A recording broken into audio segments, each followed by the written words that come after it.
क्या आपको भी स्क्वायर याद नहीं होते हैं? अगर आपको स्क्वायर याद नहीं होते हैं तो आप कैलकुलेशन फास्ट नहीं कर सकते हैं। मैथ्स में आपको टेबल याद होनी चाहिए, आपको स्क्वायर याद होने चाहिए, आपको रूट याद होने चाहिए। तो आज मैं आपके लिए स्क्वायर का कॉन्सेप्ट लेकर के आया हूं। अगर आपको स्क्वायर याद नहीं होते हैं, अगर याद हैं भी तो आप जल्दी भूल जाते हैं।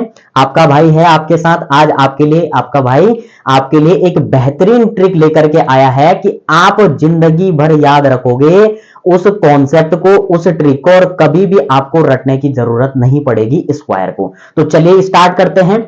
वीडियो को स्टार्ट करने से पहले अगर आप चैनल पर पहली बार विजिट कर रहे हैं तो चैनल को सब्सक्राइब करना ना भूलें और साथ ही साथ बेल आइकन को जरूर प्रेस करें। क्यों? क्योंकि हमारी जितनी भी अपकमिंग वीडियोस होंगी उन सभी का नोटिफिकेशन सबसे पहले आपको मिले और जो भी अपकमिंग वीडियो होगी वो आपके पास सबसे पहले पहुंच जाए। तो चलिए स्टार्ट करते हैं। आज का जो हमारा टॉपिक रहने वाला है वो रहने वाला है स्क्वायर। स्क्वायर यानी कि घात, ठीक है। हिंदी और इंग्लिश दोनों मीडियमों के लिए होने वाला है। हमारा आज का जो टॉपिक रहने वाला है वो क्या रहने वाला है? वो रहने वाला है स्क्वायर। स्क्वायर यानी कि इसको हिंदी में क्या बोलते हैं? घात।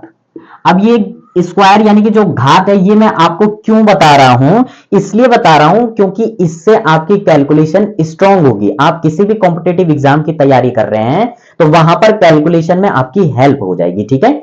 दूसरी चीज, यहां पर आपको स्क्वायर तो वैसे हर किसी को 10 तक बेसिक याद रहते हैं, लेकिन मैं आपको बता देता हूं, ठीक है। सबसे पहले बेसिक से अगर मैं आपको बताता हूं तो अगर आप 1 का स्क्वायर करते हैं इसका मतलब होता क्या है, पहले इसको समझने की कोशिश करते हैं कि इसका बेसिक यानी कि जो फाउंडेशन है वो है क्या, इसका मतलब होता क्या है। जैसे हमने ब्रैकेट में 1 लिखा है और इसकी पावर यानी कि घात कितनी है? 2 है, यानी कि 2 है। तो हम इसको कैसे पढ़ते हैं? 1 का स्क्वायर, ठीक है। अब इसका मतलब क्या होता है कि जो 1 है बच्चों वह इस टाइप से है, यानी कि 1 क्या है? 2 बार है मल्टीप्लाई में, ठीक है। यानी कि 1 की मल्टीप्लाई एक दूसरे के साथ हो रही है, ठीक है। तो यानी कि 1 1 जा कितना होता है? 1। अगर इसी प्रकार से 2 का स्क्वायर किया जाए तो 2 का स्क्वायर को हम क्या लिखेंगे? 2 मल्टीप्लाई 2, यानी कि 2 2 जा कितना हो जाएगा? 4। अब क्या हम ऐसे ही इसको लिखते जाएं? नहीं, क्योंकि हमें तो अपनी कैलकुलेशन फास्ट बनानी है, हमें तो आगे ट्रिक भी सीखनी है। पहले बेसिक सीख लीजिए, उसके बाद एंड में आपको ट्रिक भी बताने वाला हूं, तो वीडियो को विदाउट स्किप किए देखना, तभी आप सीख पाओगे। तो 3 का स्क्वायर क्या हो जाएगा? यानी कि जो 3 है, 3 कितने टाइम है? 2 टाइम। तो 3 3 जा कितना हो जाएगा? 9 हो जाएगा। तो यहां पर 3 3 जा 9, यानी कि 3 का स्क्वायर 9। इसी प्रकार से 4 का स्क्वायर, यानी कि 4 की मल्टीप्लाई 4 के साथ ही करनी है आपको, तो 4 4 जा कितना हो जाएगा? 16। 5 का स्क्वायर करेंगे तो 5 का स्क्वायर कितना होता है? 25। 6 का स्क्वायर करेंगे तो कितना हो जाएगा? 36। और 7 का स्क्वायर करेंगे तो 7 का स्क्वायर होता है 49। और 8 का स्क्वायर करोगे आप तो 8 8 जा 64। 9 का करोगे तो 9 का स्क्वायर कितना होता है? 81। और 10 का करेंगे तो 10 का स्क्वायर होता है 100। तो ये है हमारे पास 1 से लेकर 10 तक के स्क्वायर, ठीक है। ये तो है हमारा फर्स्ट वाला जो हमारे पास नंबर है 1 से लेकर 10 तक उसका स्क्वायर। अब हम 11 से लेकर 20 तक स्क्वायर निकालने वाले हैं। तो क्या हम इस तरीके से निकालने वाले हैं स्क्वायर? बिल्कुल नहीं। वैसे तो आपको 20 तक बेसिक जो स्क्वायर है वो याद होने चाहिए, वैसे तो 30 तक, लेकिन 20 तक तो कम से कम आपको होने चाहिए। अगर आपको 11 का स्क्वायर नहीं पता है तो 11 का स्क्वायर वैसे तो 121 होता है। अब मैं साथ ही साथ आपको ट्रिक भी बता देता हूं कि ट्रिक क्या होगी, ठीक है। पहले मैं एक बार 20 तक लिख लेता हूं, उसके बाद आपको बता दूंगा कि क्या होता है। तो 11 का स्क्वायर क्या हो जाएगा? 121। 12 का स्क्वायर क्या हो जाएगा? 144, ठीक है। 13 का स्क्वायर अगर आप करेंगे तो कितना हो जाएगा? 169। 14 का स्क्वायर अगर आप करोगे तो कितना हो जाएगा? 196। 15 का स्क्वायर अगर आप करते हैं तो 15 का होता है 225, ठीक है। 16 का स्क्वायर कितना होता है बच्चों? वो होता है हमारे पास 256। कितना होता है? 256। और 17 का स्क्वायर अगर आप करते हैं तो कितना हो जाएगा? ये हो जाएगा 289, ठीक है। उसके बाद हमारे पास 18 का स्क्वायर अगर हम करते हैं तो वो होता है हमारे पास 324। और 19 का स्क्वायर अगर हम करते हैं तो ये हो जाएगा हमारे पास 361, ठीक है। और 20 का स्क्वायर अगर हम करते हैं तो 20 का स्क्वायर होता है प्यारे बच्चों 400। तो ये तो थे हमारे 20 तक बेसिक जो हमारे पास स्क्वायर होते हैं। ठीक है, ये टेबल आपको बना लेनी है, और जितने भी कॉम्पिटेटिव एग्जाम की तैयारी कर रहे हैं तो उनको तो याद होना ही चाहिए। अगर कोई स्कूल वाला बच्चा देख रहा है तो उसके लिए भी इंपॉर्टेंट है ये स्क्वायर याद करना। अब बात आती है कि जो हमारे पास ट्रिक होती है स्क्वायर निकालने की, वो क्या है ट्रिक। ठीक है, आपको तो ट्रिक जाननी है ना, ये तो लॉन्ग मेथड था, तो मैंने आपको बेसिकली बता दिया कि स्क्वायर ऐसे होते हैं, अगर किसी को नहीं पता है। अब जिसको पता है तो उसके लिए ट्रिक भी काम आने वाली है, और जिसको नहीं पता था स्क्वायर बेसिक वाले, उसके लिए भी ट्रिक काम आ जाएगी। ठीक है, तो अब हम डिस्कस करने वाले हैं ट्रिक को। ठीक है, अब ट्रिक तो हम डिस्कस कर रहे हैं, लेकिन ये ट्रिक आपको अप्लाई केवल किस पे, 2 डिजिट वाले नंबरों पे।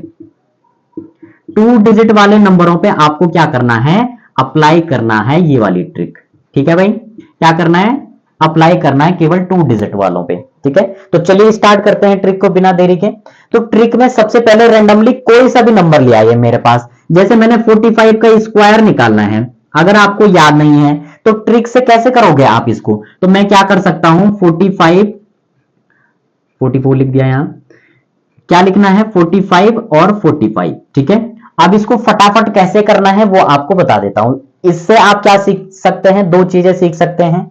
एक तो आप स्क्वायर निकाल सकते हैं, और दूसरा आप क्या कर सकते हैं, 2 डिजिट वाले नंबरों की मल्टीप्लाई एक लाइन में कैसे निकालते हैं वो भी सीख सकते हैं आप इस ट्रिक से। ठीक है, तो कैसे करते हैं, पहले हम लिखेंगे 5 5 जा 25, यानी कि ये साइड वाले जो नंबर हैं इन दोनों की क्या कर देंगे, मल्टीप्लाई कर देंगे। तो कितना आएगा, 5 5 जा 25 का 5, 2 कैरी हमारा चला जाएगा। ठीक है, 2 कैरी आ जाएगा। उसके बाद क्रॉस मल्टीप्लाई कर देंगे, 5 की 4 के साथ, 5 4 जा 20, इस 5 की इस 4 के साथ क्रॉस में मल्टीप्लाई, तो 5 4 जा 20, तो 20 और 20 को फिर ऐड करना है।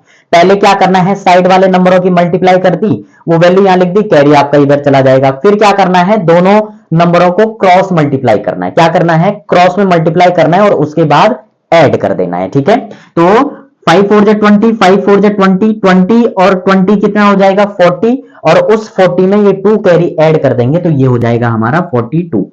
ठीक है, फिर हमारा 4 कैरी आ जाएगा, 4 4 जा 16, और 4 कितना हो जाएगा, 16 और 4 20 हो जाएगा। यानी कि 45 का स्क्वायर कितना होता है, 2025।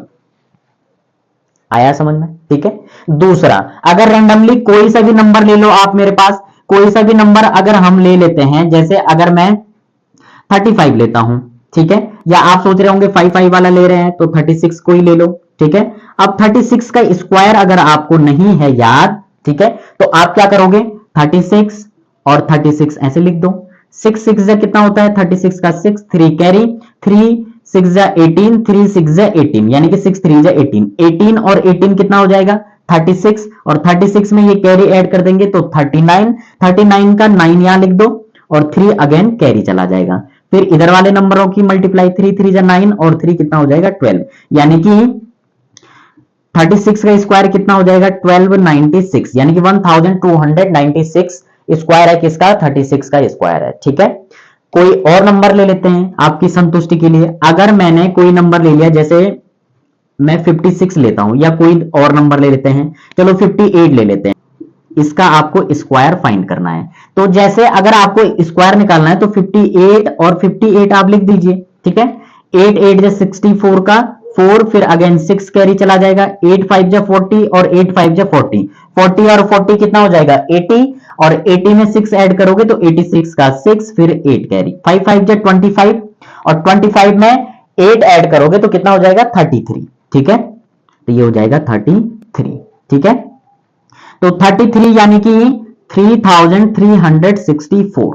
ठीक है, यानी कि 58 का स्क्वायर जो आएगा वो आएगा 3364, यानी कि 3364 स्क्वायर है किसका, 58 का स्क्वायर। तो इसी प्रकार से आपको अगर स्क्वायर याद नहीं है तो आप ये कॉन्सेप्ट यूज कर सकते हैं, ये ट्रिक आप यूज कर सकते हैं। ठीक है, इससे आपको याद भी हो जाएगा, और अगर याद नहीं आ रहा है तो आप कैलकुलेट करके भी निकाल सकते हैं। अब आपके लिए एग्जांपल दे देता हूं, कुछ स्क्वायर आप कमेंट में करके मुझे बता दीजिए।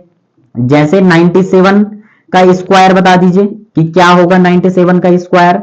या आप 67 का स्क्वायर मुझे कमेंट करके भेजिए कि क्या है इसका आंसर, ठीक है। और एक आप निकालोगे 37 का, ठीक है, 37 का 3 आप करके मुझे कमेंट में भेज करके बताइए कि मुझे भी तो पता लगना चाहिए जो चीज मैंने आपको सिखाई है वो कॉन्सेप्ट आपके समझ में आया है या नहीं आया है, ठीक है। अगर आपके समझ में आया है तो मुझे और भी एनर्जी मिलेगी, मैं और भी ट्रिक लेकर के आऊंगा आपके लिए कि आप जो है मैथ्स में बादशाह बन जाए, ठीक है। मैं चाहता हूं कि आप मैथ्स के बादशाह बन जाए, ठीक है। वो तभी पॉसिबल हो पाएगा, जो जो चीजें मैं आपको सिखाऊंगा वो चीजें आप क्या करोगे, प्रैक्टिस करते जाएंगे, तभी तो आप कैलकुलेशन फास्ट कर पाएंगे, है ना, तभी तो मैथ्स में बादशाह कर पाएंगे। अगर आपकी कैलकुलेशन स्ट्रांग नहीं है तो आप किसी भी कॉम्पिटेटिव एग्जाम में, मैथ्स के एग्जाम में आप कुछ भी नहीं कर पाओगे, आप मैथ्स में ही फंसे रह जाओगे, कैलकुलेशन में ही।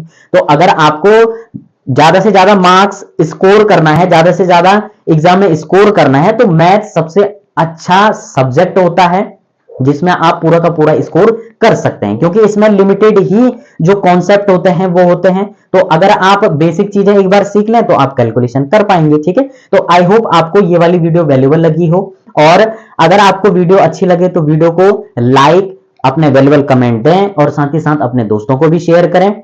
और नेक्स्ट वीडियो में आपके लिए नया टॉपिक लेकर के आएंगे, और बेल आइकन को जरूर प्रेस करें ताकि जो नई हमारी अपकमिंग वीडियोस होंगी उनका नोटिफिकेशन सबसे पहले आपके पास आए और हमारी जो वीडियो है वो सबसे पहले आपके पास पहुंचे।